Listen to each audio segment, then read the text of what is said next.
Hello दोस्तों, आप लोग कैसे हो? उम्मीद करता हूँ आप सब अच्छे होंगे।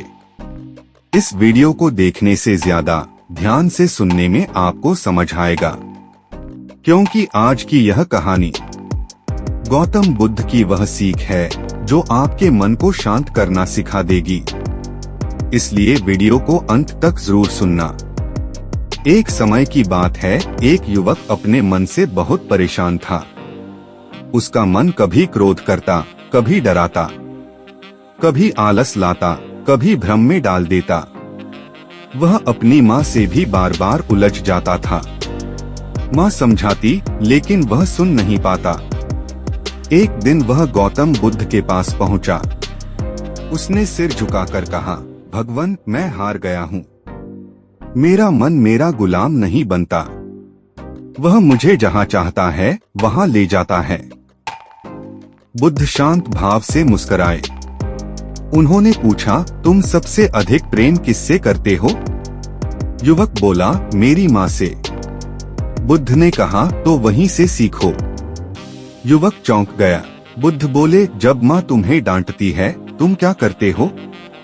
युवक बोला, मैं चुप हो जाता हूँ। बुद्ध ने पूछा, क्यों? युवक बोला, क्योंकि मुझे पता है वह मेरे भले के लिए है। बुद्ध मुस्कुराए।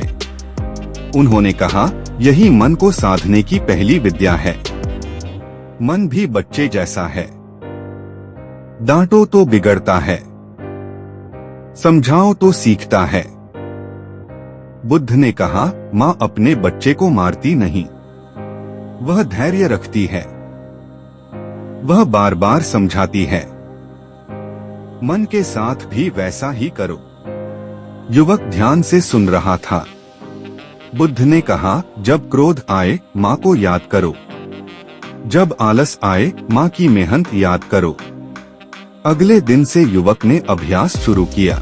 जब मन भटका उसने स्वयं से बात की, जैसे माँ बच्चे से बात करती है। उसने मन को रोका नहीं, उसने मन को समझाया। धीरे धीरे मन शांत होने लगा। माँ ने देखा, बेटा बदल रहा है। वह कम बोलता, अधिक सुनता था। वह क्रोध में नहीं आता था। घर में शांति बढ़ने लगी।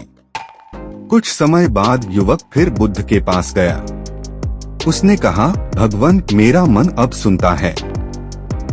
बुद्ध बोले, क्योंकि अब तुम उसकी माँ बन गए हो, जो अपने मन की देखभाल करता है वही उसका स्वामी बनता है। बुद्ध ने कहा, मन को गुलाम बनाना मतलब मन को समझदार बनाना। जैसे माँ बच्चे को संस्कार देती है, वैसे ही अपने मन को दो। युवक की आंखों में चमक थी। बुद्ध बोले, जो माँ का सम्मान करता है वह मन का सम्मान करना सीख जाता है। जो मन को जीत लेता है वह संसार से नहीं डरता। युवक ने माँ के चरण छुए। माँ ने आशीर्वाद दिया। वह आशीर्वाद उसकी शक्ति बन गया। अब मन उसे नहीं चलाता था, वह मन को दिशा देता था। बुद्ध की शिक्षा जीवन बन गई। गुरुकुल में यह कथा फैल गई। शिष्यों ने सीखा, मन शत्रु नहीं है, मन एक जिम्मेदारी है। जैसे माँ जिम्मेदारी निभाती है वैसे ही हमें निभानी चाहिए। बुद्ध ने कहा, कठोरता से नहीं, करुणा से विजय मिलती है।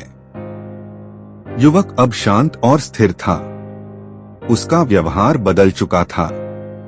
माँ के चेहरे पर संतोष था, बेटे के जीवन में संतुलन था। बुद्ध ने कहा, यही सच्चा संयम है, यही सच्ची शक्ति है। अपने मन का पालन पोषण करो, वह तुम्हारा सबसे बड़ा साथी बनेगा। युवक ने प्रणाम किया। उसकी यात्रा शुरू हो चुकी थी। भीतर की यात्रा, मन की यात्रा। यह कहानी हमें सिखाती है, मन को दबाओ मत, मन को समझो, मन से बात करो, जैसे माँ बच्चे से करती है। मन को समय दो, मन को दिशा दो, वही तुम्हारी असली जीत है। बुद्ध की यही शिक्षा है, यही जीवन का सत्य है। जो अपने मन का स्वामी है, वही सच्चा स्वतंत्र है, वही शांत है, वही सफल है। माँ की ममता से सीखी गई विद्या, मन को जीतने की विद्या, यही बुद्ध का मार्ग है, यही प्रेरणा है, यही शांति है। अपने मन पर विजय ही सच्ची विजय है।